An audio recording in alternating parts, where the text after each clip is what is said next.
ओम नमो भगवते वासुदेवाय। ओम नमः शिवाय। सत्येन लभ्यस्तपसा ह्येष आत्मा सम्यग् ज्ञानेन ब्रह्मचर्येण नित्यम् अन्तः शरीरे ज्योतिर्मयो हि शुभ्रः यं पश्यन्ति यतयः क्षीणदोषाः। सत्यमेव जयते नानृतम् सत्येन पन्था विततो देवयानः येन आक्रमन्ति ऋषयः आप्तकामाः यत्र तत्सत्यस्य परमं निधानम्।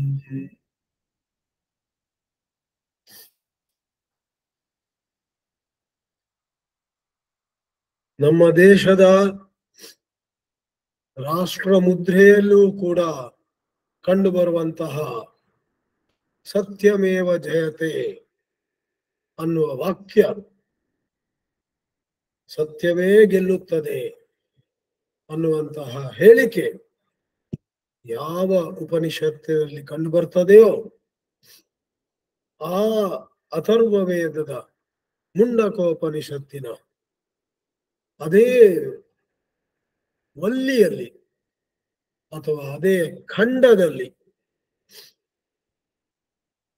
ಮುಂಡಕೋಪನಿಷತ್ನಲ್ಲಿ 3 ಖಂಡಗಳಿವೆ, ಪ್ರತಿಯೊಂದು 3 ಮುಂಡಕಗಳಿವೆ, ಪ್ರತಿಯೊಂದು ಮುಂಡಕದಲ್ಲಿಯೂ 2 ಖಂಡಗಳಿವೆ.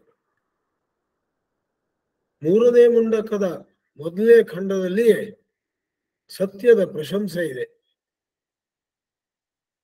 ಸತ್ಯವನ್ನು ಯಾರು ಹಿಡಿದಿರ್ತಾರೋ ಅವರಿಗೆ ದೇವತೆಗಳು ನಡೆದು ಹೋಗುವಂತಹ ದಾರಿ ಲಭಿಸುತ್ತದೆ.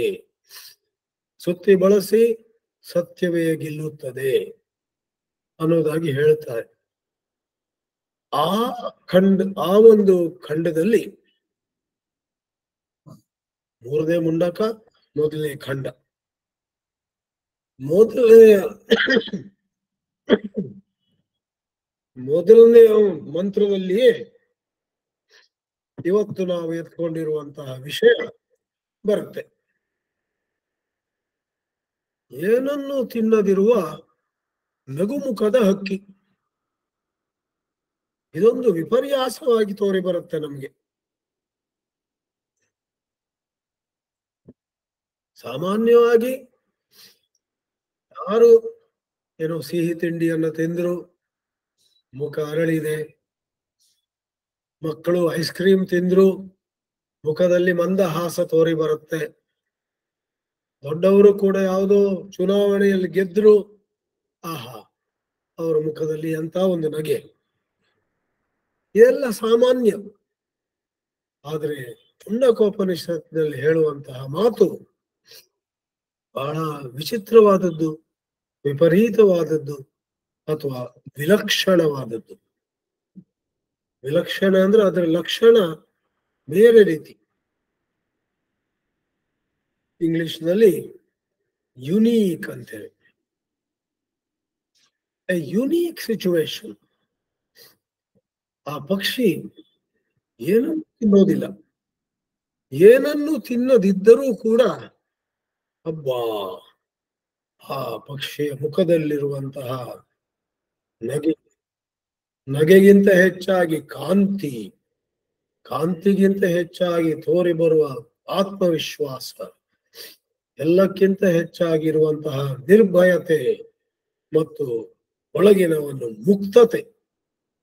ಆ ಪಕ್ಷಿ ಯಾವುದಕ್ಕೂ ಬಂಧಿಸಲ್ಪಟ್ಟಿರುವ ಹಾಗೆ ತೋರುವುದಿಲ್ಲ, ಯಾವ ಕಟ್ಟುನಿಟ್ಟು ಕೂಡ ಅದಕ್ಕಿರುವ ಹಾಗೆ ತೋರುವುದಿಲ್ಲ. ಆ ಪ್ರಕಾರವಾಗಿ ಜೀವನ್ಮುಕ್ತವಾಗಿರುವಂತಹ ಒಂದು ಪಕ್ಷಿ ಮುಂಡಕೋಪನಿಷತ್ತಿನ 3ನೇ ಮುಂಡಕದ 1ನೇ ಖಂಡದಲ್ಲಿ ಮೊದಲನೇ ಮಂತ್ರದಲ್ಲೇ ಹೇಳಲಾಗಿದೆ. ಬಹಳ ಪ್ರಸಿದ್ಧವಾದ ಈ ಪಂಕ್ತಿಗಳು.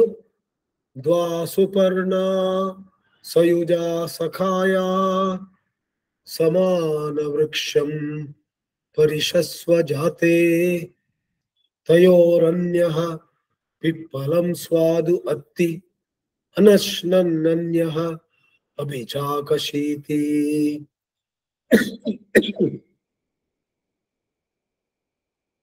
ವೈದಿಕ ಸಂಸ್ಕೃತ ಈಗಿನ ಪಾಣಿನಿಯ ಸಂಸ್ಕೃತದಲ್ಲಿ ಹೇಳುವುದಾದ್ರೆ ದ್ವೌ ಸುಪರ್ಣೌ, ಎರಡು ಸುಂದರವಾದ ರೆಕ್ಕೆಗಳೆಲ್ಲ ಇರುವಂತಹ ಹಕ್ಕಿಗಳು ಒಂದೇ ಮರದ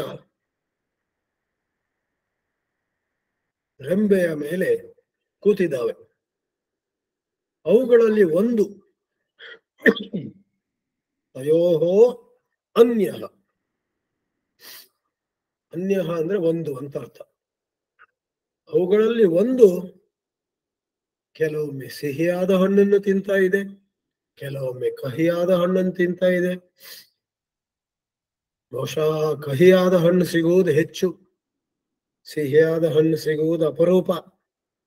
ಏನೇ ಇರಲಿ, ಅದು ಈ ರೆಂಬೆಯಿಂದ ಆ ರೆಂಬೆಗೆ, ಈ ಶಾಖೆಯಿಂದ ಆ ಶಾಖೆಗೆ ಹಾರುತ್ತಾ ಹಾರುತ್ತಾ ಈ ಮೊದಲನೆಯ ಪಕ್ಷಿ ಹಣ್ಣುಗಳನ್ನು ತಿಂತಾ ಇದೆ. ತಯೋಹೋ ಅನ್ಯಃ ಪಿಪ್ಪಲಂ ಸ್ವಾದು ಅತ್ತಿ. ಮತ್ತು ಅತ್ತಿ ಹೇಳಿರುವಂತಹ ಅಂಶ ಈಗ ಬರುತ್ತೆ. ಅನಶ್ನನ್ ಅನ್ಯಃ ಅಭಿಚಾಕಶೀತಿ. ಅಶ್ನನ್ ಅಂದ್ರೆ ಅಶನಂ ಕುರ್ವಾಣಃ, ತಿನ್ನುತ್ತಾ. ಅನಶ್ನನ್ ಅಂತ ಹೇಳಿದ್ರೆ ಅಶನಂ ನ ಕುರ್ವಾಣಃ, ಏನನ್ನು ತಿನ್ನದೆ. ಎರಡನೇ ಹಕ್ಕಿ ಏನನ್ನು ತಿನ್ನದಿದ್ದರೂ ಕೂಡ ಅಭಿಶಾಕಶೀತಿ. ನಿಮ್ಮೆಲ್ಲರಿಗೂ ಆ ಶಬ್ದ ಗೊತ್ತಿದೆ, ಪ್ರಕಾಶ ಅಂತ. ನಾವು ಒಂದಿಷ್ಟು ಜನ ಈಗ ಕಾಶಿಗೆ ಹೋಗಿ ಬಂದೆವು. ಕಾಶಿಯ ರೀತಿಯಲ್ಲಿ ನವೀಕರಣಗೊಂಡಂತಹ ವಿಶ್ವನಾಥ ಮಂದಿರವನ್ನು ನೋಡಿ ಆನಂದಿಸಿ, ಹಾಗೆಯೇ ಅಯೋಧ್ಯೆಗೆ 2 ದಿನ ಹೋಗಿ ಅಲ್ಲಿ ಹೊಸದಾಗಿ ನಿರ್ಮಾಣವಾಗಿರುವಂತಹ ರಾಮ ಮಂದಿರ, ಅಲ್ಲಿ ನಿಂತಿರುವ ರಾಮಲಲ್ಲ, ಆತನ ದಿವ್ಯ ದರ್ಶನವನ್ನು ಪಡೆದು ನಾವು ಬಂದೆವು. ಬಂದ ಕೂಡಲೇ ಈ ರೀತಿ ನಾವು ಈ ಎಲ್ಲ ಪ್ರಯಾಣದಿಂದ ಬೇರೆ ಬೇರೆ ಕಡೆ ಯಾವ ನೀರನ್ನು ತಕೊಂಡದ್ರಿಂದ ಗಂಟಲು ಬಿದ್ದೋಗಿದೆ, ಕ್ಷಮಿಸಬೇಕು. ಕಾಶಿ ಅಂತ ಹೇಳಿದೆ. ಕಾಶಿ ಶಬ್ದದ ಅರ್ಥವೇ ಪ್ರಕಾಶಿಸುವಂತಹದ್ದು ಅಂತ. ಕಾಶಿ ಶಬ್ದದಿಂದ ಹೊರಗಿನ ಸ್ಥಳಕ್ಕಿಂತ ಹೆಚ್ಚಾಗಿ ನಮ್ಮೊಳಗೆ ಅಧ್ಯಾತ್ಮ ಜ್ಞಾನ ಎದ್ದಾಗ, ನಮ್ಮೊಳಗೆ ಆ ಅಧ್ಯಾತ್ಮ ಜ್ಞಾನದಿಂದ ನಾವು ಒಳಗೊಳಗೆ ಪ್ರಕಾಶಿಸಲು ಪ್ರಾರಂಭಿಸಿದಾಗ, ನಮ್ಮೊಳಗಿರುವಂತಹ ಆಧ್ಯಾತ್ಮಿಕ ಅಂಧಕಾರ ದೂರ ಹೋದಾಗ, ಆಗ ನಾವು ಕಾಶಿಯನ್ನು ತಲುಪಿದ್ದೇವೆ ಅಂತ ಅರ್ಥ. ಆ ಒಂದು ಮನಸ್ಸಿನ ಸ್ಥಿತಿಯಲ್ಲಿ ನಾನು ಈ ದೇಹ ಅಲ್ಲ, ನಾನು ಪರಮಾತ್ಮನಿಗೆ ಸೇರಿದವನು, ನನ್ನಿಂದ ಪರಮಾತ್ಮ ಎಂದೂ ಕೂಡ 1 ಇಂಚು ಕೂಡ ದೂರ ಇಲ್ಲ, ನಾನು ಎಂದೆಂದಿಗೂ ಪರಮಾತ್ಮನ ಸನಿಹದಲ್ಲಿ ಇರತಕ್ಕವನು ಅಥವಾ ಇರತಕ್ಕವಳು ಅನ್ನುವಂತ ಅರಿಯುತ್ತಾ, ಆ ಅರಿವಿನ ಆ ಜ್ಞಾನದ ಬೆಳಕಿನಲ್ಲಿ ನಾವು ಬೆಳಗುತ್ತಿರುವಾಗ, ಆ ಸಮಯದಲ್ಲಿ ಪ್ರಾಣ ಹೋದ್ರೆ ಆಗ ಕಾಶಿಯಲ್ಲಿ ಪ್ರಾಣ ಹೋಯಿತು, ಆ ಪ್ರಕಾಶದಲ್ಲಿ ಪ್ರಾಣ ಹೋಯಿತು, ಆಗ ಮುಕ್ತಿಯೇ ಅಂತ ಹೇಳ್ತಾರೆ. ಗುಜರಾತ್ನಲ್ಲಿ ಹೇಳ್ತಾರೆ, ಸೂರತ್ ಮಾ ಜಮನ್ ಕಾಶಿ ಮಾ ಮರಣ್. ಊಟ ಮಾಡಿದ್ರೆ ಸೂರತ್ನಲ್ಲಿ ಊಟ ಮಾಡ್ಬೇಕಂತೆ, ಬಹಳ ಫಸ್ಟ್ ಕ್ಲಾಸ್ ಊಟ ಸಿಗ್ತದಲ್ಲಿ.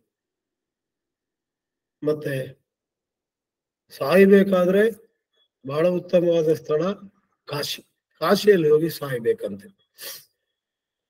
ಒಮ್ಮೆ ಬೊಂಬಾಯಲ್ಲಿ ನಾನು ಒಂದು ಬಹಳ ಅದ್ಭುತವಾದ ರೆಸ್ಟೋರೆಂಟ್ ಹೋಗಿದ್ದೆ. ಸುರ್ತಿ ರೆಸ್ಟೋರೆಂಟ್ ಅಂತ ಹೆಸರು ಅದ್ರದ್ದು. ನಾವ್ ಯಾಕೆ ಹೋದಿವಿ ಅಂದ್ರೆ, ನಮ್ಮ ಕನ್ನಡದವರೇ ಒಬ್ರು ಗಜಾನನ್ ನಾಯಕ್ ಅಂತ ಅದನ್ನ ನಡೆಸ್ತಾರೆ. ಅವರು ನಮ್ಮ ವೇದಾಂತದ ಅಧ್ಯಾತ್ಮದ ಭಗವದ್ಗೀತೆಯ ಭಕ್ತರು. ಅವ್ರು ನಮ್ಮನ್ನು ಕರೆದಿದ್ರು, ಆಯ್ತು ಅಂತ ಹೋದೆವು ನಾವು. ಆಮೇಲೆ ನಾನು ನಗ್ನಗ್ತಾ ಹೇಳಿದೆ ಅವರಿಗೆ, ಅಲ್ಲ ನೀವು ಕುಮಟಾ ಹೊನ್ನಾವರ ಕಡೆಯವರು ನಾಯಕರೇ, ನಿಮ್ಮ ರೆಸ್ಟೋರೆಂಟ್ ಹೆಸರು ಬಹುಶಃ ಶ್ರುತಿ ರೆಸ್ಟೋರೆಂಟ್ ಇರ್ಬೋದು, ಅದು ತಪ್ಪಾಗಿ ಸುರ್ತಿ ಆಗಿದೆ ಅಂತ. ಇದು ಬಹಳ ಹಿಂದೆ. ಅದ್ರ ನಂತರ ಇನ್ನೊಂದೆರಡು ಸಾರಿ ಹೋಗಿದ್ದೇನೆ ನಾನು. ಬಹಳ ಒಳ್ಳೆಯವರು, ನಮಗೆ ಹೋದಾಗೆಲ್ಲ ಬಹಳ ಒಳ್ಳೆ ರೀತಿಯಲ್ಲಿ ಆತಿಥ್ಯ ಮಾಡ್ತಾರೆ, ಆಧ್ಯಾತ್ಮಿಕ ಚರ್ಚೆಯಲ್ಲಿ ತೊಡಗಿಸ್ತಾರೆ. ಹಾಗವ್ರು ಹೇಳಿದ್ರು, ಇಲ್ಲ ಇಲ್ಲ ಸ್ವಾಮೀಜಿ, ನಾವು ಕರ್ನಾಟಕದವರಾದ್ರೂ ಕೂಡ, ನಾವು ಕುಮಟಾ ಹೊನ್ನಾವರ ಕಡೆಯವರಾದ್ರೂ ಕೂಡ ನಾವಿಲ್ಲಿ ಸುರತಿ ರೆಸ್ಟೋರೆಂಟ್ ನಡೆಸ್ತಿರೋದು ಅಪ್ಪಟ ಸುರತಿ ಊಟವನ್ನು ಕೊಡ್ತಾ ಇದ್ದೇವೆ. ಇಲ್ಲಿ ಸೂರತ್ತಿನ ಅಡಿಗೆಯವರನ್ನು ಇಟ್ಟಿದ್ದೇವೆ. ಅದಲ್ಲದೆ ನಮ್ಮ ದಕ್ಷಿಣ ಭಾರತ ಇಡ್ಲಿ ವಡೆ ದೋಸೆ ಎಲ್ಲವೂ ಸಿಗ್ತದೆ, ಎಲ್ಲವೂ ಸಿಗ್ತದಲ್ಲಿ. ಆದ್ರೆ ಸುರತಿ ರೆಸ್ಟೋರೆಂಟ್ ಅಂತ ಹೆಸರಿಟ್ಟಿರೋದು ಒಂದು ಸ್ವಲ್ಪ ಕೂಡ ದೋಷ ಇಲ್ಲ, ಅದು ಹೆಸರಿಗೆ ಅನುರೂಪವಾಗಿದೆ. ನಿಮಗೆ ಸುರತಿ ಊಟ ಬೇಕಾ, ಅದನ್ನೇ ಕೊಡಿಸ್ತೇವೆ ಈಗ ಅಂದ್ಬಿಟ್ರು. ಇರ್ಲಿ, ನಾವೀಗ ಊಟದ ಬಗ್ಗೆ ಮಾತಾಡ್ಲಿಕ್ಕೆ ಬರ್ತಾ ಇಲ್ಲ.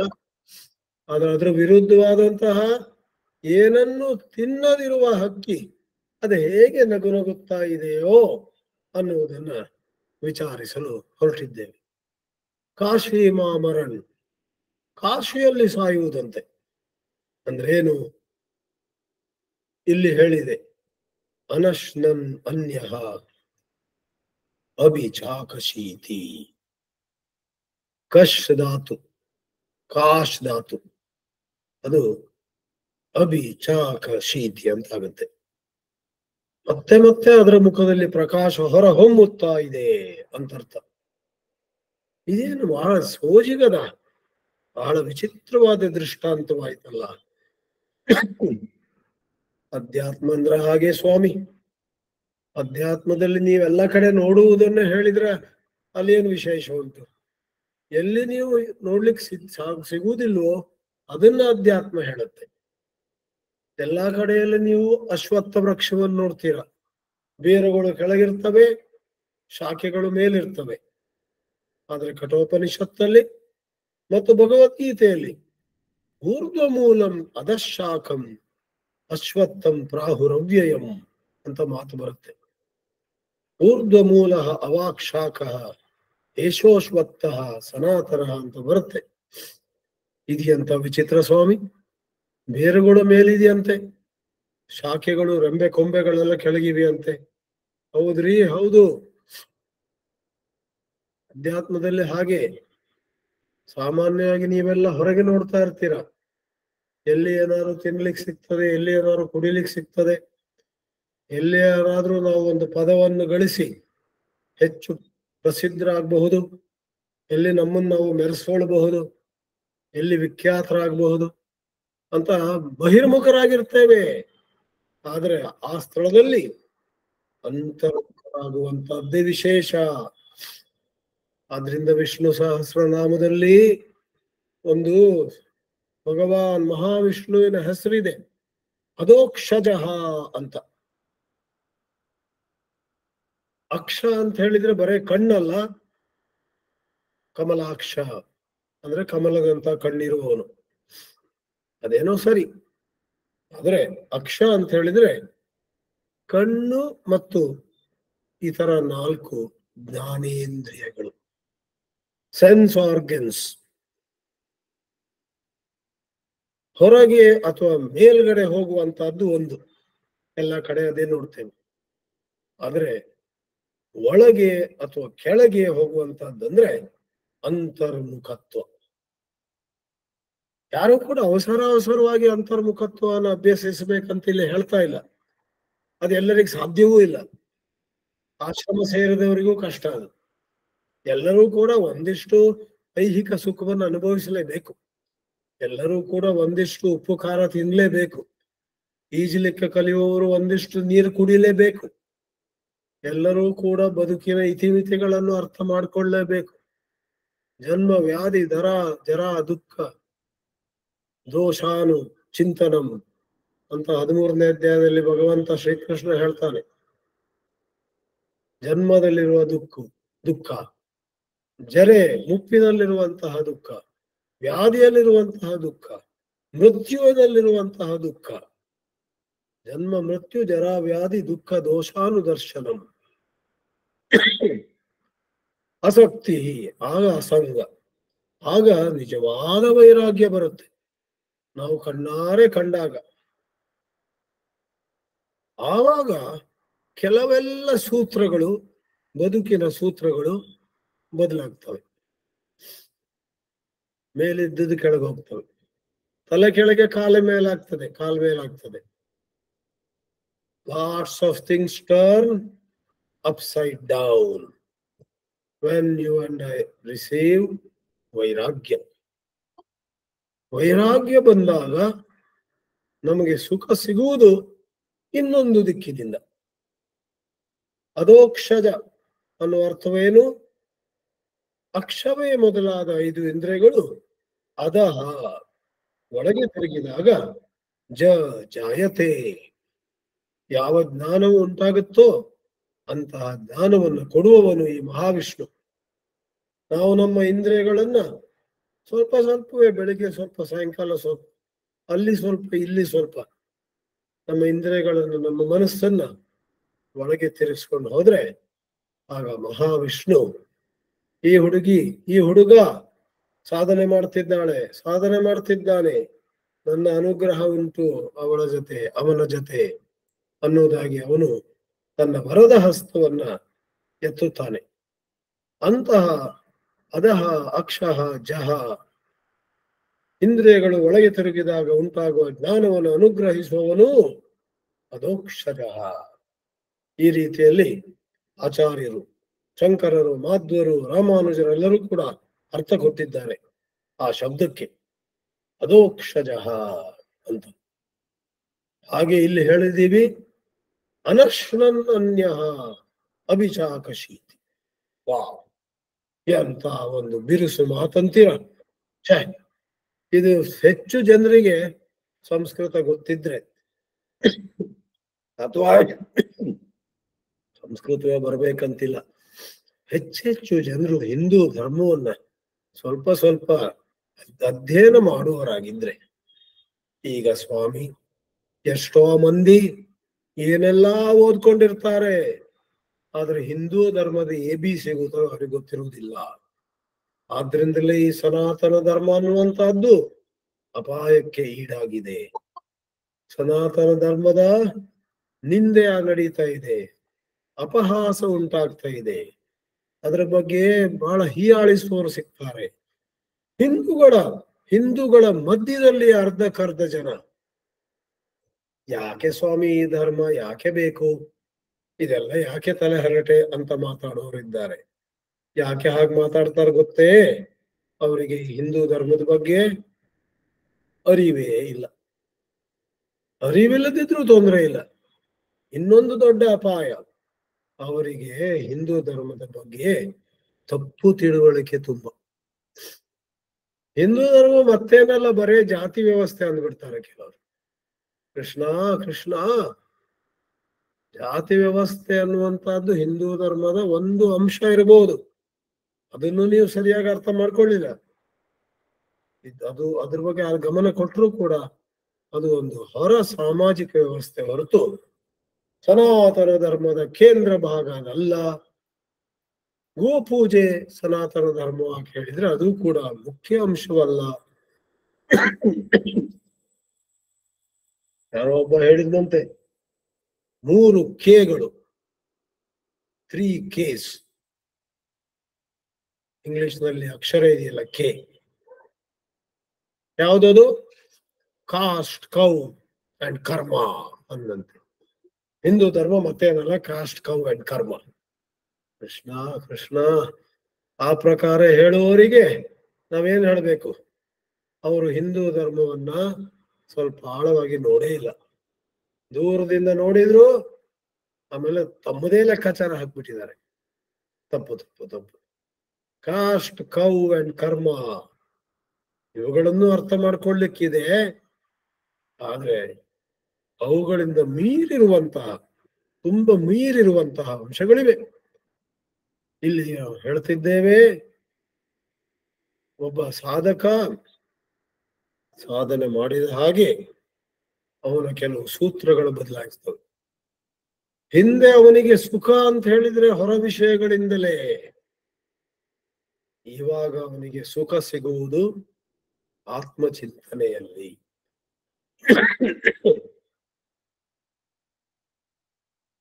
ಇವಾಗ ಅವನಿಗೆ ರಾಮನನ್ನು ನೆನೆಸಿದಾಗ ಸುಖ, ಕೃಷ್ಣನನ್ನು ಧ್ಯಾನಿಸಿದಾಗ ಸುಖ. ಇನ್ನಷ್ಟು ಬೇಕು ರಾಮ ನನಗೆ ಅಂತ ಹಾಡಿದೆ ನೋಡಿ.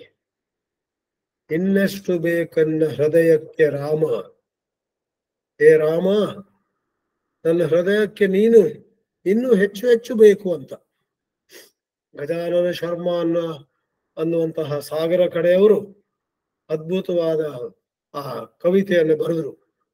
ಇತ್ತೀಚೆಗೆ ರಾಮ ಜನ್ಮಭೂಮಿಯಲ್ಲಿ ರಾಮಲಲ್ಲಾ ವಿಗ್ರಹದ ಪ್ರಾಣ ಪ್ರತಿಷ್ಠೆ ಆಗುವಂತಹ ಸಂದರ್ಭದಲ್ಲಿ ಅಲ್ಲಿಯೂ ಅಯೋಧ್ಯೆಯಲ್ಲೂ ಅದನ್ನು ಹಾಡಲಾಯಿತು. ದೇಶದಾದ್ಯಂತ ಅದನ್ನು ಹಾಡಿದರು. ಆಕಾಶವಾಣಿಯಲ್ಲಿ, ದೂರದರ್ಶನದಲ್ಲಿ, ಎಲ್ಲಾ ಕಡೆಯಲ್ಲೂ ಕೂಡ ಇನ್ನಷ್ಟು ಬೇಕೆನ್ನ ಹೃದಯಕ್ಕೆ ರಾಮ ಅಂತ. ಆ ಗಜಾನ ಶರ್ಮ ನನ್ನ ಪುಣ್ಯವಶಾತ್ ನಾನು ದಾವಣಗೆರೆಯಲ್ಲಿ ಕಾಲೇಜಿಗೆ ಹೋಗ್ತಿದ್ದಾಗ ನನಗಿಂತ 1 ವರ್ಷ ಸೀನಿಯರ್ ಆಗಿದ್ರು. ಎಷ್ಟೋ ಬಾರಿ ಕನ್ನಡ ಭಾಷಣ ಸ್ಪರ್ಧೆಯಲ್ಲಿ ಅವರಿಗೆ ಮೊದಲ ಸ್ಥಾನ, ನನಗೆ 2ನೇ ಸ್ಥಾನ ಸಿಕ್ಕಿತ್ತು. ಅವರಿಗೆ ಯಾವಾಗ್ಲೂ ಮೊದಲನೇ ಸ್ಥಾನ ಕನ್ನಡ ಭಾಷಣ ಸ್ಪರ್ಧೆ. ನಮಗೆ ಕೆಲವು ಸರಿ 2ನೇ ಸ್ಥಾನ, ಕೆಲವು ಸರಿ 3ನೇ, ಕೆಲವು ಸರಿ ಯಾವ ಸ್ಥಾನ ಇಲ್ಲ. ಇಂಗ್ಲಿಷ್ನಲ್ಲಿ ನನಗೆ ಹೆಚ್ಚಾಗಿ 1ನೇ ಅಥವಾ 2ನೇ ಸ್ಥಾನ ಸಿಗ್ತಿತ್ತು. ಬಟ್ ಆದ್ರೆ ಅವರು ನಮಗಿಂತ 1 ವರ್ಷ ದೊಡ್ಡವರಾಗಿದ್ದು, ಒಳ್ಳೆ ಮಿತ್ರರಾಗಿದ್ದು, ಅವರು ನಮಗೆ ಆಗಾಗಿ ಸಿಗ್ತಾ ಇದ್ರು. ಕನ್ನಡ ಭಾಷೆಯಲ್ಲಿ ಪ್ರಬಂಧ, ಕನ್ನಡ ಭಾಷೆಯಲ್ಲಿ ಭಾಷಣ, ಕನ್ನಡ ಭಾಷೆಯಲ್ಲಿ ಚರ್ಚೆ, ಅದರಲ್ಲೆಲ್ಲ ಗಜಾನನ ಶರ್ಮರದ್ದು ಎತ್ತಿದ ಕೈ. ಆಮೇಲೆ ಅವರು ಒಂದ್ ದಿಕ್ಕಲ್ಲಿ ಹೋದ್ರು, ಇನ್ನೊಂದ್ ದಿಕ್ಕಲ್ಲಿ ಹೋದ್ವಿ. Karnataka electricity board, power corporation ಎಲ್ಲೋ ಇದ್ಬಿಟ್ಟು ಒಮ್ಮೆಲೆ ಅವರು ಈಗ ದೇಶದಲ್ಲೇ ಪ್ರಸಿದ್ಧರಾದ್ರು. ಅವರ ಬೇರೊಂದು ಕೃತಿಗೂ ಕೂಡ ಒಂದು ದೊಡ್ಡ ಪ್ರಶಸ್ತಿ ಎಲ್ಲ ಬಂತು. ಕೆಲವು ಪುಸ್ತಕಗಳನ್ನೆಲ್ಲ ಬರೆದಿದ್ದಾರೆ ಅವರು. ಇರಲಿ, ಇನ್ನಷ್ಟು ಬೇಕೆನ್ನ ಹೃದಯಕ್ಕೆ ರಾಮ. ಯಾಕಂದ್ರೆ ನನಗೆ ಇವಾಗ ಸುಖ ಸಿಗುವಂತಹದ್ದು ರಾಮನಲ್ಲಿ, ಭಗವತ್ ಚಿಂತನೆಯಲ್ಲಿ, ಧರ್ಮದಲ್ಲಿ, ಸತ್ಕರ್ಮದಲ್ಲಿ, ಜನರ ಸೇವೆಯಲ್ಲಿ. ಅಲ್ಲ, ಮೊದಲು ಹಾಗಿರ್ಲಿಲ್ಲ ನಾವು. ಹೌದು, ಮೊದಲು ಅಜ್ಞಾನದಲ್ಲಿ ನಮಗೆ ಸುಖ ಹೊರಗಿಂದ ಸಿಕ್ತಿತ್ತು. ಈಗ ಎಲ್ಲ ಒಳಗಿಂದಲೇ ಸಿಗುವಂತಹದ್ದು. ಇವಾಗ ಈ ಮುಂಡಕೋಪನಿಷತ್ತಿನ 2 ಹಕ್ಕಿಗಳ ದೃಷ್ಟಾಂತ ಇದೆಯಲ್ಲ, ಬಹಳ ಅದ್ಭುತವಾದದ್ದು. ಈ 2 ಹಕ್ಕಿಗಳ ದೃಷ್ಟಾಂತದಲ್ಲಿ ಒಂದು ಮಾತು ಈಗ ಹೇಳ್ತೇನೆ, ಅದನ್ನು ಹೆಚ್ಚು ವಿವರಿಸ್ಲಿಕ್ಕೆ ಹೋಗುದಿಲ್ಲ. ಯಾಕಂದ್ರೆ ಅದನ್ನ ಅಷ್ಟೊಂದು ವಿವರಿಸುವಂತಹ ನನಗೆ ಸಾಮರ್ಥ್ಯವೂ ಇಲ್ಲ. ಈ 2 ಹಕ್ಕಿಗಳ ದೃಷ್ಟಾಂತ ಅದ್ವೈತ ಮತಕ್ಕೂ ಕೂಡ ಹೊಂದುತ್ತದೆ. ಮಧ್ವಾಚಾರ್ಯರ ದ್ವೈತ ಮತದಲ್ಲಂತೂ ತುಂಬಾ ಚೆನ್ನಾಗಿ ಹೊಂದುತ್ತದೆ. ರಾಮಾನುಜಾಚಾರ್ಯರ ವಿಶಿಷ್ಟಾದ್ವೈತದಲ್ಲಿಯೂ ಕೂಡ ಈ 2 ಹಕ್ಕಿಗಳ ದೃಷ್ಟಾಂತವನ್ನು ಹೇಳಿಕೊಂಡು ಆ ಮತದ ಬೋಧಕರು, ಶಿಷ್ಯರು ಕುಣಿದಾಡ್ತಾರೆ. ತ್ರಿಮತಸ್ಥರಿಗೂ ಕೂಡ, ಅಂದ್ರೆ 3 ಮತಗಳಲ್ಲಿ ಇರುವವರಿಗೂ ಕೂಡ ದ್ವಾಸುಪರ್ಣ ಸಯುಜಾ ಸಖಾಯ ಸಮಾನಂ ವೃಕ್ಷಂ ಪರಿಷಸ್ವಜಾತೆ ಅನ್ನುವಂತಹದ್ದು ಅರೆ ಹಬ್ಬದೂಟ. ಅದರ ಬಗ್ಗೆ ಶಂಕರರ ಅನುಯಾಯಿಗಳು, ಮಧ್ವರ ಅನುಯಾಯಿಗಳು, ರಾಮಾನುಜರ ಅನುಯಾಯಿಗಳು ಅಥವಾ ಪ್ರಾರಂಭದಲ್ಲಿ ಆಚಾರ್ಯ ತ್ರಯರೇ ಆನಂದದಲ್ಲಿ ವ್ಯಾಖ್ಯಾನವನ್ನು ಮಾಡಿದ್ದಾರೆ. ನಾನು ಈಗ ಶಂಕರರ ಒಂದು ದೃಷ್ಟಿಯಲ್ಲಿ ಹೆಚ್ಚಾಗಿ ಹೇಳಲಿಕ್ಕೆ ಹೋಗ್ತೇನೆ. ಅದನ್ನು ಹೇಳಲಿಕ್ಕೆ 2ನೇ ಮಂತ್ರದಲ್ಲಿ ಪ್ರವೇಶ ಮಾಡೋಣ. ಸಮಾನೇ ವೃಕ್ಷೇ ಪುರುಷೋ ನಿಮಗ್ನಃ ಅನೀಶಯಾ ಶೋಚತಿ ಮುಹ್ಯಮಾನಃ ಜುಷ್ಟಂ ಯದಾ ಪಶ್ಯತಿ ಅನ್ಯಂ ಈಶಂ ಅಸ್ಯ ಮಹಿಮಾನಂ ಇತಿ ವೀತಶೋಕಃ. ಇದು 3 ಮಂತ್ರಗಳ ಒಂದು set. This illustration of the 2 birds on the same tree is a set of 3 mantras in Atharvana Vedas Mundakopanishad in the 3rd Mundaka, 1st Khanda section. Samane vrikshe purusho nimagnaha. ಇಲ್ಲಿವರೆಗೆ ತುಂಬಾ ದ್ವೈತದ ಒಂದು ಚೌಕಟ್ಟಿನಲ್ಲಿ ಬಂದಿದೆ. ಒಂದು ಹಕ್ಕಿ ಯಾವ ದುಃಖ ಇಲ್ಲ, ನಗ್ನಗ್ತಾ ಇದೆ, ಏನು ತಿಂತಾನೆ ಇಲ್ಲ, ಅನಶ್ನದು. ಇನ್ನೊಂದು ಹಕ್ಕಿ ಅಳ್ತಾ ಇದೆ, ನಿಮಗ್ನಃ, ಸಂಸಾರದಲ್ಲಿ ಮುಳುಗಿದೆ. ಉಪನಿಷತ್ತೇ ಈಗ ಶಬ್ದ ಪುರುಷವನ್ನು ಉಪಯೋಗಿಸ್ತದೆ. ಮನುಷ್ಯ, ಈ ಪುರುಷ, ಈ ಮನುಷ್ಯ, ಈ ಜೀವಾತ್ಮ ಯಾಕೆ ಅಳ್ತಿದ್ದಾನ, ಅವನಿಗೆ ಏನ್ ಕತೆ? ಅನೀಶಯ. ಈಶ ಅಂತ ಹೇಳಿದ್ರೆ ಪ್ರಭು, ಅನೀಶ ಅಂತ ಹೇಳಿದ್ರೆ ಪ್ರಭು ಅಲ್ಲ.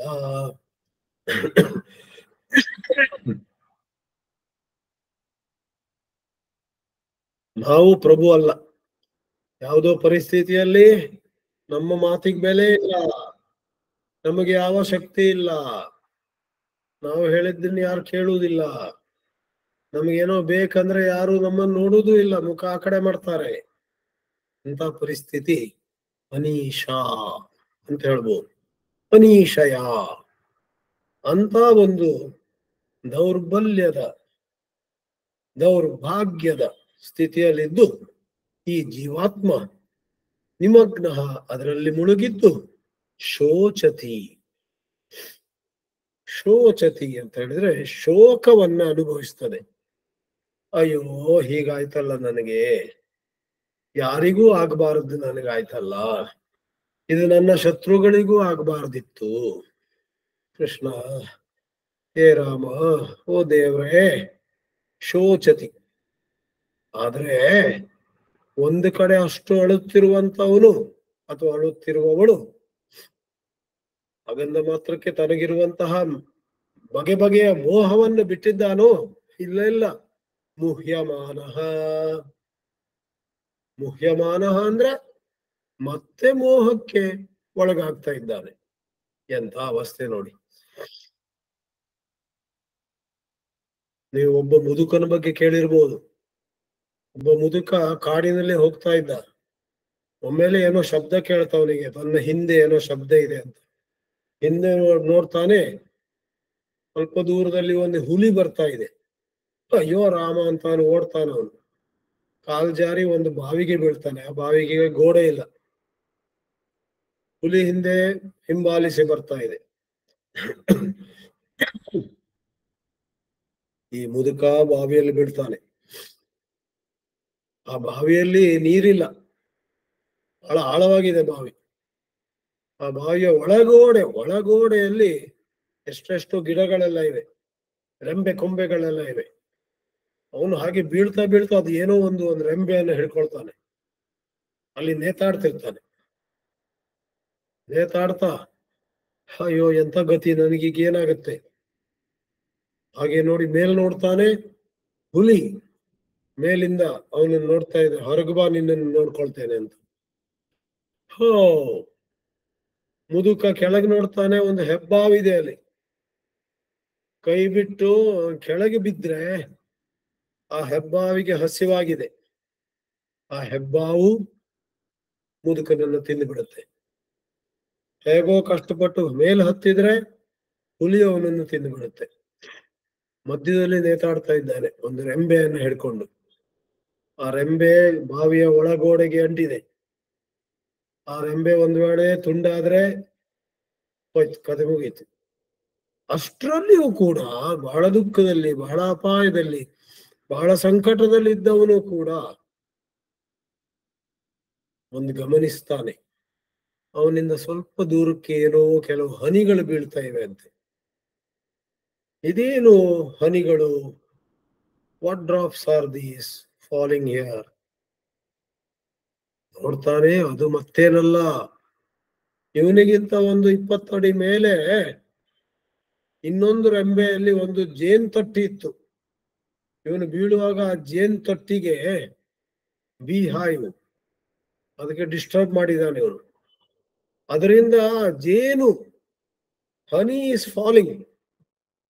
ಆಗ ಮುದುಕ ಆ ಹನಿ, ಆ ಜೇನನ್ನಾರು ತಿನ್ನೋಣ ಅಂತ ಕುತ್ತಿಗೆ ಉದ್ದ ಮಾಡಿ ತನ್ನ ನಾಲಿಗೆಯನ್ನ ಆ ಜೇನು ಬೀಳುವಲ್ಲಿಗೆ ತರಲಿಕ್ಕೆ ಪ್ರಯತ್ನ ಮಾಡ್ತಾನೆ. ಒಂದು ಕಡೆ ಶೋಚತಿ, ಇನ್ನೊಂದು ಕಡೆ ಮುಹ್ಯಮಾನ. ಈಗ ಮತ್ತೇನು ಬೇಡ, ಸ್ವಲ್ಪ ಜೇನಿನ 2 ಬಿಂದುಗಳು, 2 ಹನಿಗಳು ಸಿಕ್ಕಿದ್ರೆ ಸಾಕು ಅಂತ. ನೀವು ನಾವು ಹಾಗೆ ಸ್ವಾಮಿ, ನೀವು ನಾವು ಒಂದು ಕಡೆ ಎಷ್ಟು ಕಷ್ಟದಲ್ಲಿದ್ದೇವೆ, ಯಾವ ರೀತಿಯಲ್ಲೂ ಕೂಡ ನಮಗೆ ಹೊರಗೆ ದಾರಿ ತೋರ್ತಾ ಇಲ್ಲ. ಮತ್ತೆ ಮತ್ತೆ ಮುಪ್ಪು ಉಂಟಾಗ್ತಾ ಇದೆ, ರೋಗಗಳು ಬರ್ತಾ ಇವೆ, ಇನ್ನು ಹೆಚ್ಚು ದಿನ ನಾವಿರುವುದಿಲ್ಲ ಈ ಪ್ರಪಂಚದಲ್ಲಿ ಅಂತ ಗೊತ್ತಾಗ್ತಾ ಇದೆ. ಆಮೇಲೆ ನಮ್ಮ ಕೈಯಲ್ಲಿ ಆಗುವುದಿಲ್ಲ ಕೆಲವುದೆಲ್ಲ, ನಮ್ಮ ಆಸೆಗಳು ಈಡೇರುವುದಿಲ್ಲ ಅಂತ ಗೊತ್ತಾಗಿದೆ. ಆದ್ರೂ ಕೂಡ ಹೊಸ ಆಸೆಗಳು, ಹೊಸ ಆಮಿಷಗಳು,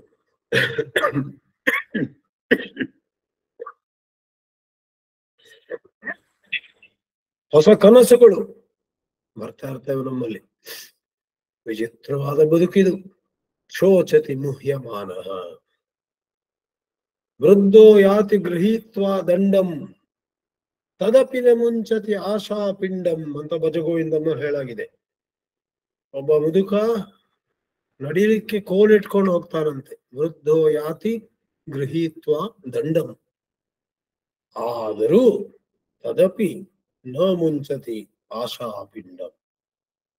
ಅವನ ಮನಸ್ಸಲ್ಲೂ ಎಂತೆಲ್ಲ ಆಶೆಗಳಿವೆ, ಏನ್ ಮಾಡೋದು?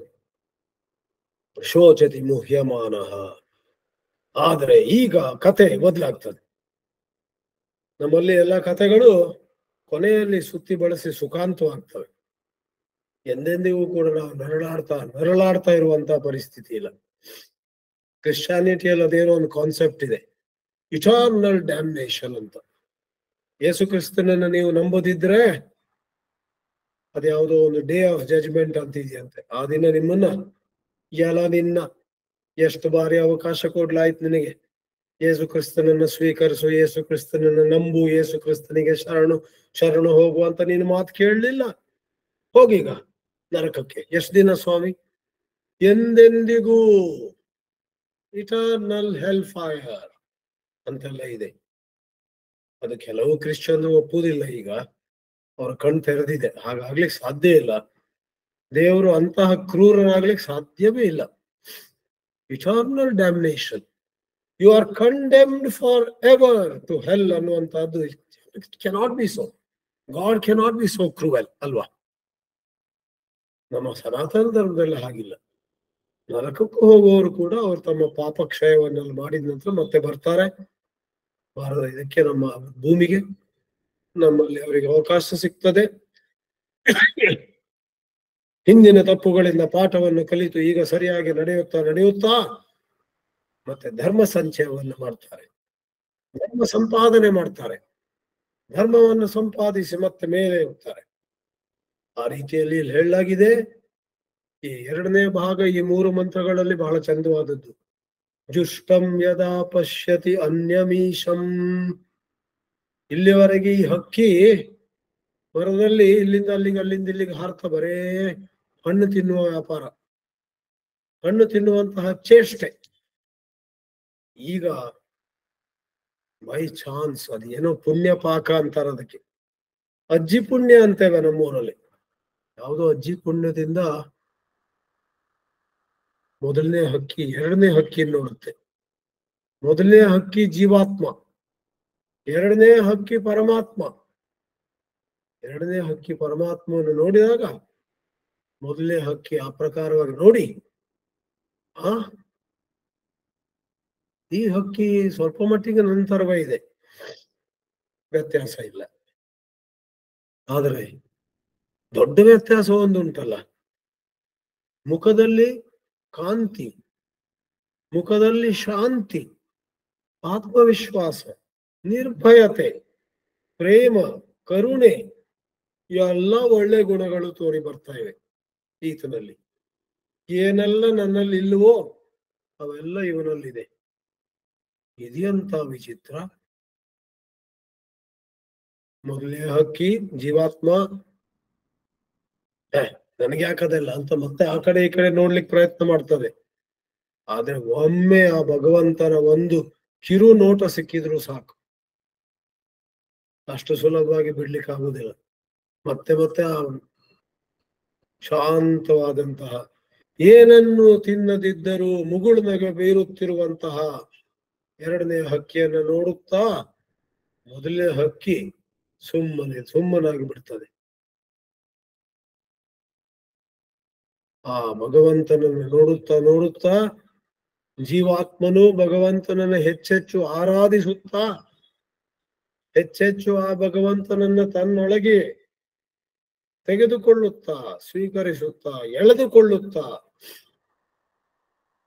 ಅದರ ಪರಿಣಾಮ ಏನು? ಈ ಮೊದಲನೇ ಹಕ್ಕಿ ಶೋಚತಿ ಮುಹ್ಯಮಾನಃ ಅಂತಿದ್ದಂತಹ ಹಕ್ಕಿ ನ ಶೋಚತಿ ನ ಮುಹ್ಯತಿ ಆಗಿಬಿಡುತ್ತೆ. ಹೇಗೆ ಆ ಚಿಟ್ಟೆಯ ಕಥೆಯಲ್ಲಿ ಮೆತ್ತಗೆ ಹೋಗುವಂತಹ ಒಂದು ಹುಳು ಆಮೇಲೆ ಗಿಡ ಒಳ್ಳೆ ರೆಕ್ಕೆಗಳನ್ನು ಹೊಂದಿ, ಬಣ್ಣ ಬಣ್ಣದ ರೆಕ್ಕೆಯನ್ನು ಹೊಂದಿ ಆಕಾಶದಲ್ಲಿ ಆನಂದವಾಗಿ ಹಾರುವಂತೆ, how the worm transforms into metamorphosis into a butterfly of many colors. ಆ ರೀತಿಯಲ್ಲಿ ಜೀವಾತ್ಮವು ಪರಮಾತ್ಮನ ಅನುಗ್ರಹದಿಂದ, ಪರಮಾತ್ಮನಲ್ಲಿ ಮನಸ್ಸನ್ನು ಇಟ್ಟುದರಿಂದ, ಪರಮಾತ್ಮನನ್ನು ಮತ್ತೆ ಮತ್ತೆ ವೀಕ್ಷಿಸುವುದರಿಂದ ತಾನು ಸ್ವತಃ ಬದಲಾಗ್ತಾನೆ. ಅಸ್ಯ ಮಹಿಮಾನಂ ಇತಿ. ಅಬ್ಬಾ, ಈ ಪರಮಾತ್ಮ, ಈ ಭಗವಂತ, ಈ ದೇವರು, ಕೇಳಿದ್ದೆ ಇವರ ಬಗ್ಗೆ, ಆದ್ರೆ ಇವತ್ತು ಗೊತ್ತಾಯ್ತು ಎಂತ ಮಹಿಮೆ ಇದು. ಅಸ್ಯ ಮಹಿಮಾನಂ ಇತಿ ವೀತ ಶೋಕ. ಆ ರೀತಿ ಹೆಚ್ಚೆಚ್ಚು ನಮಗೆ ದೇವರಲ್ಲಿ ನಂಬಿಕೆ, ಅರಿವು, ಶ್ರದ್ಧೆ, ಪ್ರೀತಿ, ಭಕ್ತಿ, ದೇವರಲ್ಲಿ ನಮಗೆ ದೇವರ ಕಡೆ ಹೆಚ್ಚೆಚ್ಚು ಒಲವು ಉಂಟಾದ ಹಾಗೆ ದೇವರಿಗೆ ಅದರಿಂದ ಏನ್ ಸಿಗ್ಬೇಕಾದ್ದಿಲ್ಲ. ದೇವರ ಬಗ್ಗೆ ನಮಗೆ ಪ್ರೀತಿ ಉಂಟಾದಾಗ ನಾವು ಬದಲಾಗ್ತೇವೆ. By our devotion, God does not get anything. But by our being devoted to God, we change. We metamorphose. ಕೊನೆ ಮಂತ್ರವನ್ನು ಓದಿ ಬಿಡೋಣ. ಯದಾ ಪಶ್ಯಃ ಪಶ್ಯತೆ ರುಕ್ಮವರ್ಣಂ ಕರ್ತಾರಮೀಶಂ ಪುರುಷಂ ಬ್ರಹ್ಮಯೋನಿಂ ತದಾ ವಿದ್ವಾನ್ ಪುಣ್ಯ ಪಾಪೇ ವಿಧೂಯ ನಿರಂಜನಃ ಪರಮಂ ಸಾಮ್ಯಮುಪೈತಿ. ನೀವು ನಾವು ಜೀವಾತ್ಮರು. ಈಗಂತೂ ನಮ್ಮ ಸದ್ಯದ ಸ್ಥಿತಿಯಲ್ಲಿ ಜೀವಾತ್ಮರೇ. ನಮ್ಗೆ ಇನ್ನೊಂದು ಹೆಸರು ಪಶ್ಯ ಅಂತ. ಪಶ್ಯತೆ ಅಂತ ಹೇಳಿದ್ರೆ ಪಶ್ಯತೆ ಅಂತ ನೋಡು. ಈ ಮೊದಲು ಅಧೋಕ್ಷಜ ಶಬ್ದದಲ್ಲಿ ಬಂದ ಹಾಗೆ ಅಕ್ಷ ಅನ್ನೋದು ಬರೀ ಕಂಡಲ್ಲ, ಎಲ್ಲ 5 ಇಂದ್ರಿಯಗಳು. ಅದರಿಂದ ಪಶ್ಯತಿ ಅಂದ್ರೆ ಬರೀ ನೋಡುವುದಲ್ಲ. ಪಶ್ಯತಿ, ಶೃಣೋತಿ, ಜಿಗ್ರತಿ, ಸ್ಪೃಶತಿ, ಆಸ್ವಾದಯತಿ. ಮೂಗು, ಕಣ್ಣು, ಕಿವಿ, ನಾಲಿಗೆ, ಚರ್ಮ ಇವುಗಳಿಂದ ಆಯಾ ವಿಷಯಗಳನ್ನ ಅನುಭವಿಸುವವನು ಪಶ್ಯ. ಯದಾ ಪಶ್ಯ ಪಶ್ಯತೆ ರುಕ್ಮವರ್ಣಂ. ಇಲ್ಲಿ ಭಗವಂತ ಬಂದಿದ್ದಾನೆ, ನಮ್ಮ ಜೀವನಕ್ಕೆ ದೇವರು ಪ್ರವೇಶವಾಗಿದ್ದಾನೆ. ಅವನು ಎಂಥವನು? ರುಕ್ಮವರ್ಣಂ, ಚಿನ್ನದ ಬಣ್ಣ. ರುಕ್ಮ ಅಂದ್ರೆ ಚಿನ್ನ. ಹೇಗೆ ಚಿನ್ನವು ಅತಿ ಪ್ರಕಾಶಮಾನವಾಗಿರ್ತದೋ, ಎಲ್ಲ ಲೋಹಗಳಿಗಿಂತ ಹೆಚ್ಚು ಬೆಲೆ ಅದಕ್ಕಿರ್ತದೋ, ಆ ರೀತಿಯಲ್ಲಿ ಭಗವಂತನಿಗೆ ಸಮಾನವಾದದ್ದು ಬೇರೆ ಏನೂ ಇಲ್ಲ. ಮತ್ತಃ ಪರತರಂ ನಾಣ್ಯತ್ ಕಿಂಚಿದಸ್ತಿ ಧನಂಜಯ. ಶ್ರೀಕೃಷ್ಣ ಹೇಳ್ತಾನೆ 7ನೇ ಅಧ್ಯಾಯದಲ್ಲಿ, ಹೇ ಧನಂಜಯ, ನನಗಿಂತ ಹೆಚ್ಚಿನದು ಏನೂ ಇಲ್ಲ. ಮೈ ಸರ್ವಮಿದಂ ಪ್ರೋತಂ ಸೂತ್ರೇ ಮಣಿಗಣ ಇವ.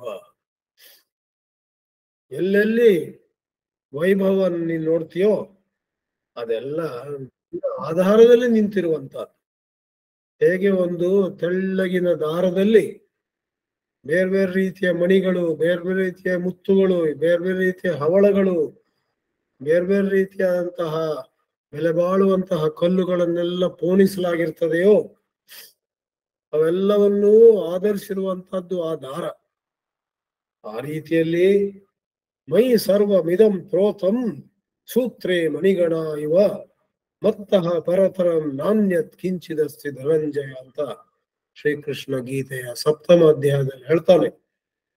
ಅಂತಹ ಪರಮಾತ್ಮನನ್ನು ನೋಡುತ್ತಾ ನೋಡುತ್ತಾ ಜೀವಾತ್ಮನಲ್ಲಿ ಊಹಿಸಲಾಗದಂತ ಒಂದು ಬದಲಾವಣೆ ಉಂಟಾಗ್ತದೆ. ಯದಾ ಪಶ್ಯತೆ ರೂಪವರ್ಣಂ ಕರ್ತಾರಂ, ಆಗ ಅರಿವಾಗ್ತದೆ, ಅಯ್ಯೋ ನನ್ನ ಅಜ್ಞಾನವೇ, ಈ ಜಗತ್ತನ್ನೆಲ್ಲ ಸೃಷ್ಟಿಸಿದವನು ಇವನು ಕರ್ತ, ಈಶಂ, ಇವನೇ ಇದನ್ನೆಲ್ಲ ಆಳ್ತಿರುವುದು, ಇವನೇ ಆಳ್ತಿರುವುದು. ಈ ಪಕ್ಷ ಆ ಪಕ್ಷ, ಆ ಮುಖಂಡ, ಈ ನೇತ ಅಲ್ಲ, ಅವರೆಲ್ಲರಿಗೂ ಏನೋ ಕಿಂಚಿತ್ ಶಕ್ತಿ ಕೊಟ್ಟಿರುವುದು ಇವನೇ. ಈಶಂ ಪುರುಷಂ, ಅವನೇ ನಿಜವಾದ ಪುರುಷ. ಬ್ರಹ್ಮ ಯೋನಿ, ಅವನೇ ಬ್ರಹ್ಮ, ಅವನೇ ಎಲ್ಲಕ್ಕೂ ಮೂಲ ಯೋನಿ ಅಂತ ಅರ್ಥ ಮಾಡ್ಕೊಳ್ಳುತ್ತಾ ತದಾ ವಿದ್ವಾನ್. ಮೊನ್ನೆವರೆಗೆ ಇವನು ಮೂರ್ಖನಾಗಿದ್ದ, ಆದ್ರೆ ಈಗ ಈಶ್ವರ ಅನುಗ್ರಹದಿಂದ, ದೇವರ ಅನುಗ್ರಹದಿಂದ ಅವನು ವಿದ್ವಾನ್, ತಿಳಿದವನಾಗ್ತಾನೆ. ವಿದ್ಯೆಯಿಂದಲೇ ಅಮೃತ. ಜ್ಞಾನೇನೈವ ಕೇವಲಂ ಅಂತ ವಾಕ್ಯ ಇದೆ. ವಿದ್ಯೆಯ ಅಮೃತಮಶ್ನುತೆ ಅಂತಲೂ ಇದೆ. ವಿದ್ಯೆಯನ್ನು ಹೊಂದಿದವನು ವಿದ್ವಾನ್. ವಿದ್ವಾನ್ ಪುಣ್ಯ ಪಾಪೇ ವಿಧೂಯ.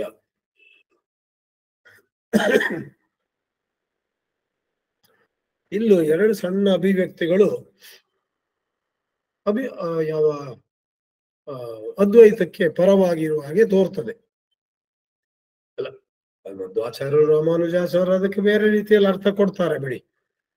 ಶಂಕರಾಚಾರ್ಯರು ಹೇಳ್ತಾರೆ, ನೋಡಿ ಬರೇ ಪಾಪಂ ವಿಧೂಯ ಅಂತ ಹೇಳಿಲ್ಲ, ಪುಣ್ಯ ಪಾಪೇ ವಿಧೂಯ.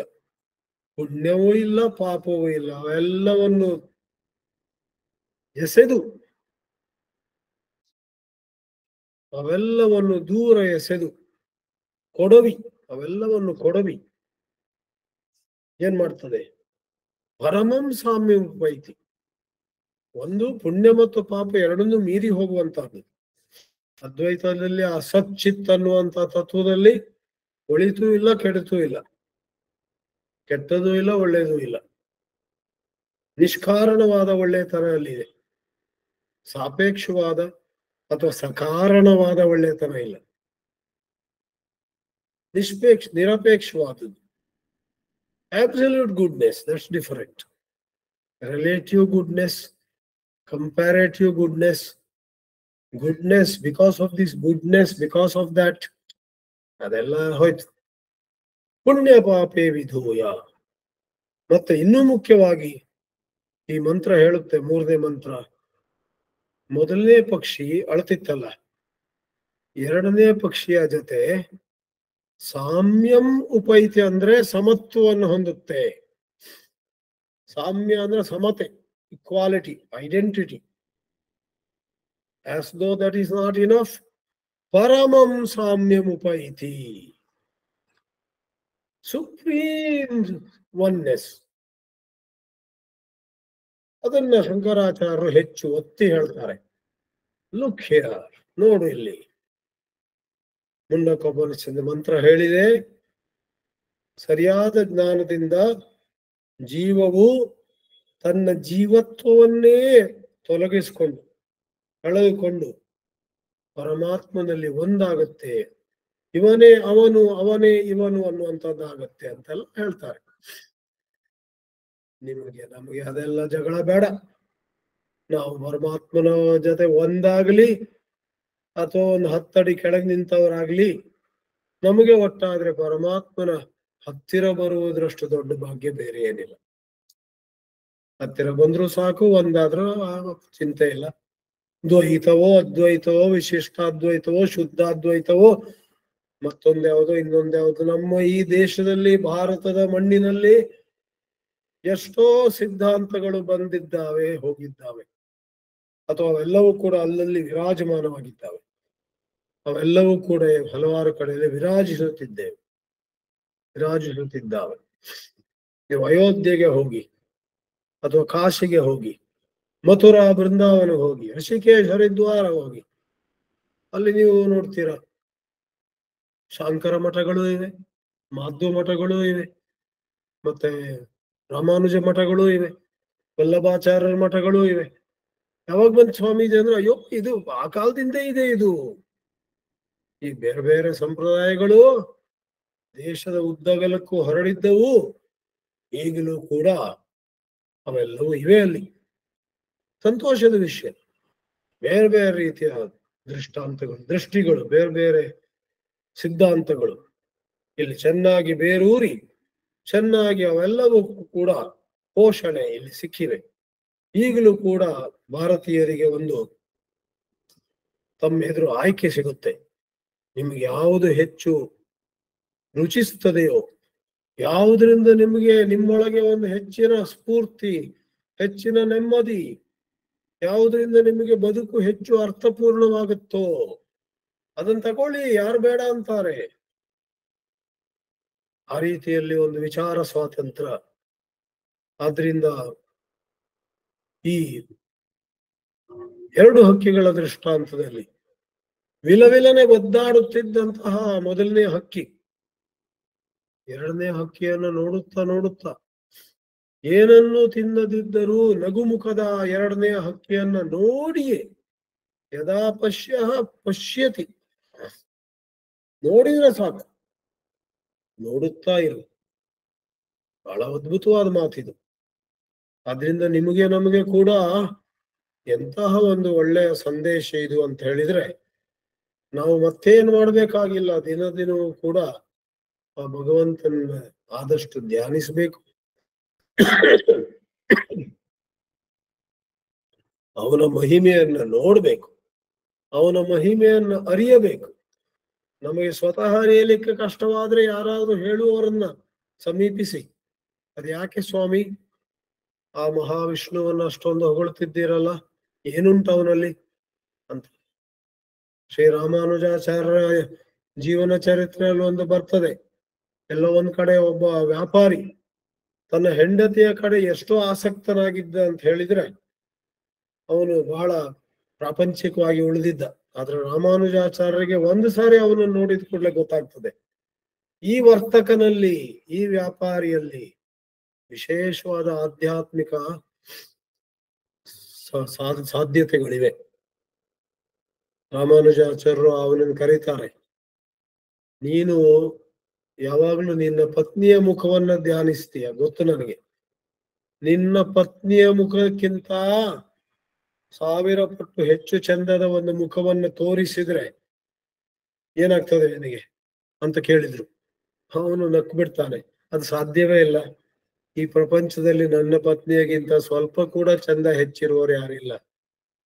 ಅವಳು ಅಪ್ರತಿಮಳು, ಅನುಪಮಳು, ನಿರುಪಮಳು ಅಂತ ಹೇಳ್ಬಿಡ್ತಾರ ಅವನು. ರಾಮಾನುಜಾಚಾರ್ಯ ಅವನ ಕೈ ಹಿಡ್ಕೊಂಡು ಕರ್ಕೊಂಡು ಹೋಗ್ತಾರೆ. ಅಲ್ಲಿ ಸ್ವಲ್ಪ ದೂರದಲ್ಲಿ ಒಂದು ವಿಷ್ಣುವಿನ ದೇವಸ್ಥಾನ ಇದೆ.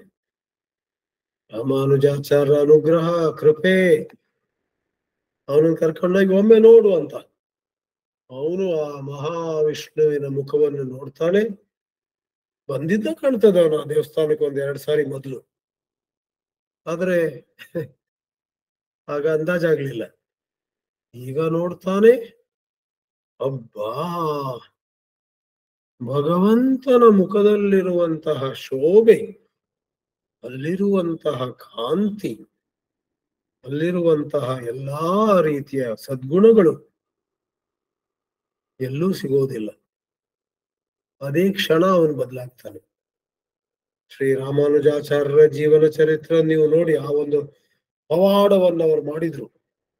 ಆ ವರ್ತಕನನ್ನ 100ಕ್ಕೆ 100 ವಿಷ್ಣು ಭಕ್ತಿಯ ಕಡೆ ಕೊಂಡೊಯ್ದ್ರು. ನಿಮ್ಮಲ್ಲಿ ನಮ್ಮಲ್ಲಿ ಎಲ್ಲರಲ್ಲೂ ಕೂಡ ಆ ಒಬ್ಬ ವರ್ತಕ ಇದ್ದಾನೆ. ನಮ್ಮ ಮೋಹದಿಂದ, ನಮ್ಮ ಪ್ರಾಪಂಚಿಕತೆಯಿಂದ, ನಮ್ಮ ರಾಗದ್ವೇಷಗಳಿಂದ, ನಮ್ಮ ಪೂರ್ವ ಸಂಸ್ಕಾರಗಳಿಂದ, ನಮ್ಮ ಹಳೆಯ ವಾಸನೆಗಳಿಂದ, ನಾವು ಯಾವಾಗಲೂ ಮಾಡಿದ್ದ ಯಾವುದು ತಪ್ಪಿನಿಂದ ನಮ್ಮಲ್ಲಿ ಏನೋ ಕೆಲವು ದುರ್ವಾಸನೆಗಳಿರ್ತವೆ.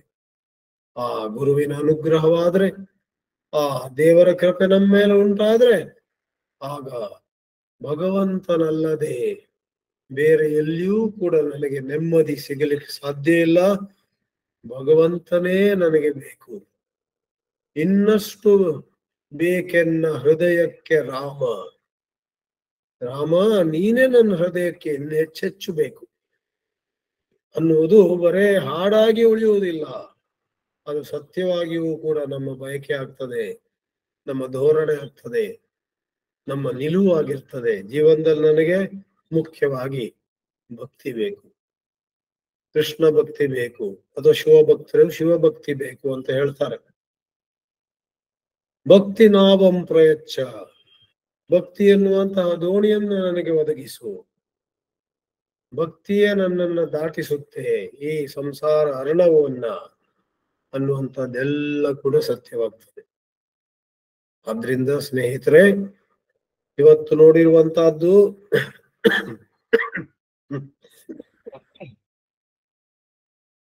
ಈ ವಿಲಕ್ಷಣವಾದ 2ನೇ ಹಕ್ಕಿ.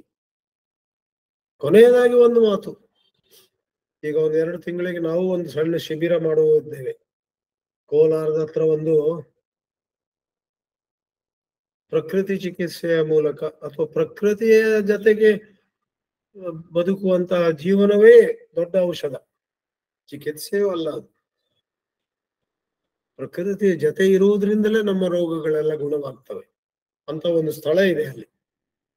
ಅಲ್ಲಿ ಒಂದು 7-8 ದಿನದ ಶಿಬಿರವನ್ನು ನಾವು ಮಾಡಲಿದ್ದೇವೆ. ನಿಮಗೆಲ್ಲರಿಗೂ ಸ್ವಾಗತ ಉಂಟು. ಎಲ್ಲಿ, ಅದೇನು ವಿಸ್ತಾರವಾಗಿ ಇಲ್ಲಿ ಹೇಳಲಿಕ್ಕೆ ಹೋಗುದಿಲ್ಲ. ಏನಂತ ಹೇಳಿದ್ರೆ, ಈ ಜಗತ್ನಲ್ಲಿ ಎಲ್ಲೂ ಹೋದ್ರೂ ಕೂಡ ಬಗೆ ಬಗೆಯ ಊಟಗಳು, ಬಗೆ ಬಗೆಯ ಭೋಜನಗಳು, ಆ ರಸ ನೋಡಿ, ಈ ರುಚಿ ನೋಡಿ, ಈ ಕ್ವಸೀನ್ ನೋಡಿ ಅಂತೆಲ್ಲ ಹೇಳ್ತಾರೆ. ಆದ್ರೆ ಅಲ್ಲಿರುವಂತಹ ಒಬ್ರು ವೈದ್ಯರು ಏನ್ ಹೇಳ್ತಾರೆ ಗೊತ್ತೇ? ಬನ್ನಿ ನೀವು, ಇಲ್ಲಿ ನಿಮಗೆ ಊಟ ನಾವು ಹೇಳ್ಕೊಡುವುದಿಲ್ಲ, ಆದ್ರೆ ಉಪವಾಸ ಹೇಳ್ಕೊಡ್ತೇವೆ. ಊಟ ಮಾಡದವರು ನಗಬಹುದು, ಉಪವಾಸ ಮಾಡೋರು ಬಹಳ ಸ್ವಸ್ಥರಾಗ್ತಾರೆ. ಊಟ ಒಳ್ಳೇದು, ಉಪವಾಸ ಇನ್ನಷ್ಟು ಒಳ್ಳೇದು. ಮಾತು ಬೆಳ್ಳಿ ಇರಬಹುದು, ಆದ್ರೆ ಮೌನವು ಬಂಗಾರ ಅಲ್ವೇ? ಕನ್ನಡದಲ್ಲಿ ಹೇಳ್ತೀವಿ, words R silver but silence is golden. ಮಾತು ಬೆಳ್ಳಿ ಆದರೆ ಮೌನ ಬಂಗಾರ. ಅದೇ ರೀತಿಯಲ್ಲಿ ಊಟ ಬೆಳ್ಳಿ ಆದ್ರೆ ಉಪವಾಸ ಬಂಗಾರ. ನಾವು ಸುಮ್ಮನೆ ಅಲ್ಲಿ ತಿನ್ನೋದು, ಇಲ್ಲಿ ತಿನ್ನೋದು, ತಿನ್ನಬಾರದದ್ದು ತಿನ್ನೋದು, ಅಥವಾ ತಿನ್ನಬಹುದಾದದ್ದನ್ನ ಬೇಕಾದಕ್ಕಿಂತ ಹೆಚ್ಚು ತಿನ್ನೋದು, ಯಾವ್ಯಾವ ಸಮಯದಲ್ಲೆಲ್ಲ ತಿನ್ನೋದು,